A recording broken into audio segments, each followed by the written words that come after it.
విషయం మీద చేస్తున్నాం. ఈ దేశంలో నీట్ పరీక్ష పోయిన నెల అంటే మే 3న జరిగిన నీట్ పరీక్షలో అవకతవకల గురించి మనకి మే 20 ఆ టైంకి సర్క్యులేషన్స్లో బయటకు వచ్చాయి.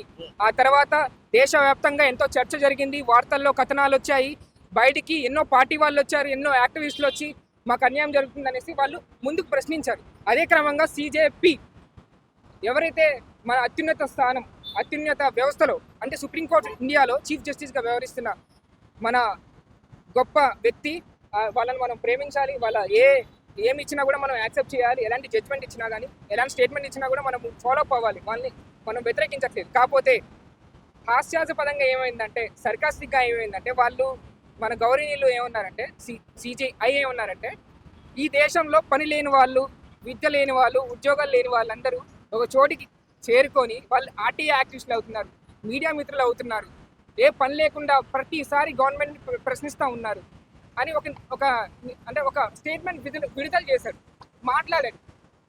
They are parasites, they are such insects అనేసి, అంటే కాక్రోచెస్తో కంపేర్ చేశారు.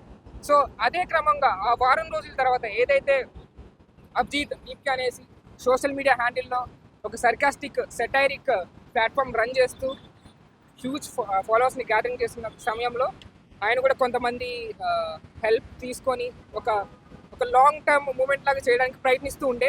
అదే క్రమంగా వాళ్ళు ఆ టీం మెంబర్స్ అందరూ ఈ నీట్ పరీక్ష వ్యవహారం గురించి అందరూ తెలుసుకొని ఆ రోజు ఏం చేశారంటే, సరే ఈ దేశంలో అకౌంటబిలిటీ లేదు, ఈ దేశంలో ట్రాన్స్పరెన్సీ లేదు, ఎక్కడ చూసినా పరీక్ష పేపర్లు లీకేజ్లు అవుతున్నాయి. మనకి 2015-16 టైంలో మధ్యప్రదేశ్లో ఏమైందంటే, వ్యాపాసన ఒక స్కామ్, సుమారు అక్కడున్న ఎడ్యుకేషన్ మినిస్ట్రీలో పనిచేస్తున్న ఎంప్లాయీస్ కూడా కరప్షన్లో ఇన్వాల్వ్ అయ్యారు. సుమారు 100కి పైగా అఫీషియల్స్, 30కి పైగా కానిస్టేబుల్లు అందరూ ఇందులో, అంటే 30కి పైగా కానిస్టేబుల్ అందరూ అకౌంటబిలిటీగా తీసుకునే క్రమం అప్పుడు స్టార్ట్ అయింది 2016లో. ఇంకో విషయము, 2015 ఆ టైంలో బ్లూటూత్ పెట్టుకుని ఎగ్జామ్స్ రాసే క్రమం. అంటే అప్పుడు ఈ ప్రభుత్వం లేదా? అప్పటి నుంచి ఇలాంటి అవకతవకలు జరుగుతున్నాయా? ప్రశ్నించాలి. ఇది 2024లో ఎక్కడైతే ఒకే సెంటర్లో అంటే 5గురికి పైగా నేషనల్ టాపర్స్ ఉంటారా? చూడండి, నీట్ పేపర్లో ఒక్క మార్క్కి 4 అంటే ఒక్క కరెక్ట్ ఆన్సర్ పెడితే 4 మార్క్స్ వస్తాయి, రాంగ్ ఆన్సర్ పెడితే -24 కదా. ఇప్పుడు 720లో ఒకటి మైనస్ పెడతారు, ఎంత వస్తుంది? 700. అంటే కొన్ని మ్యాథమెటికల్గా కూడా కొన్ని పనిచేయని క్యాలిక్యులేషన్స్ ఉంటాయి, అవన్నీ వర్కౌట్ అవ్వలేదు. ఎట్లంటే 718 వస్తుంది, 719 వస్తుంది, 720 వస్తుంది ఒకే సెంటర్లో. 719 అనేది మ్యాథమెటికల్గా కరెక్ట్ రిజల్ట్ కాదు. అది 2024లో ఎంతమంది విద్యార్థులు సేమ్ ఇదే మూవ్మెంట్ చేస్తూ ఉండే, ఆ మూవ్మెంట్ చేసే క్రమంలో కూడా 2024లో కూడా ఎలాంటి రెస్పాన్స్ ఇవ్వలే ధర్మేంద్ర ప్రధాన్ గారు.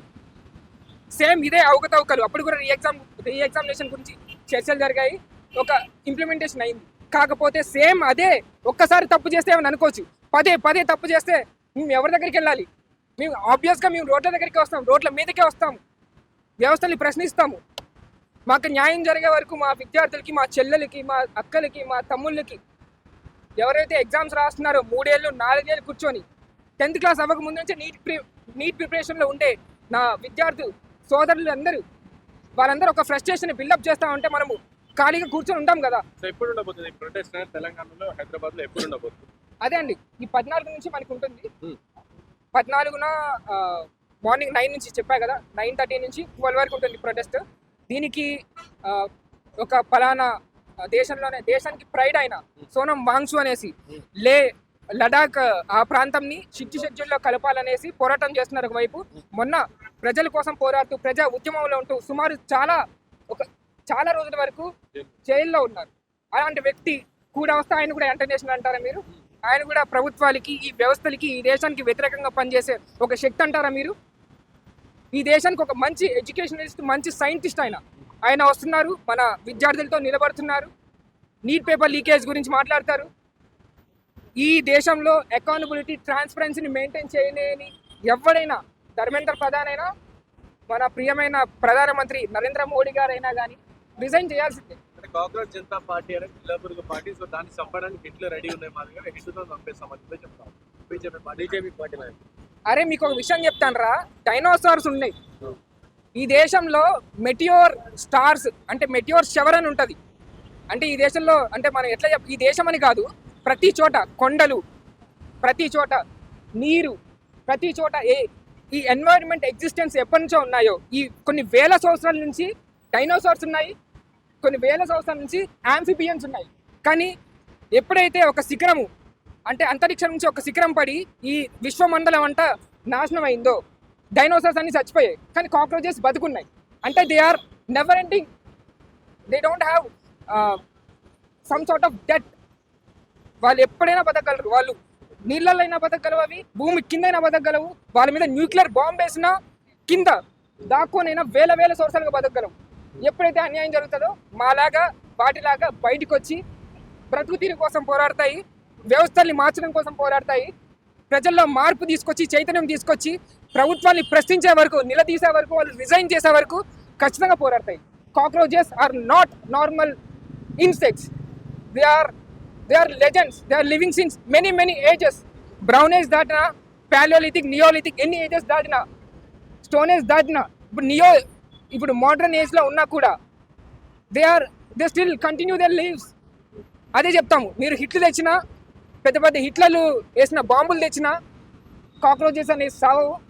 అవి ఖచ్చితంగా మీరు ఎక్కడున్నా వెంటాడి కిచెన్లో ఎట్లా చొరబడి ఇంట్లో ఉన్న డస్ట్బిన్లో ఉన్న చెత్త అంతా క్లీన్ చేస్తాయో, క్లీన్ చేయడం అంటే ఇన్ సెన్స్ అవి తింటాయో, అట్లనే మీ వ్యవస్థల్లో బూజు పట్టిన వ్యవస్థని దులిపేయడానికి మాలాంటి కాక్రోచెస్ వస్తారు, ఖచ్చితంగా మిమ్మల్ని ప్రశ్నిస్తారని చెప్తారు.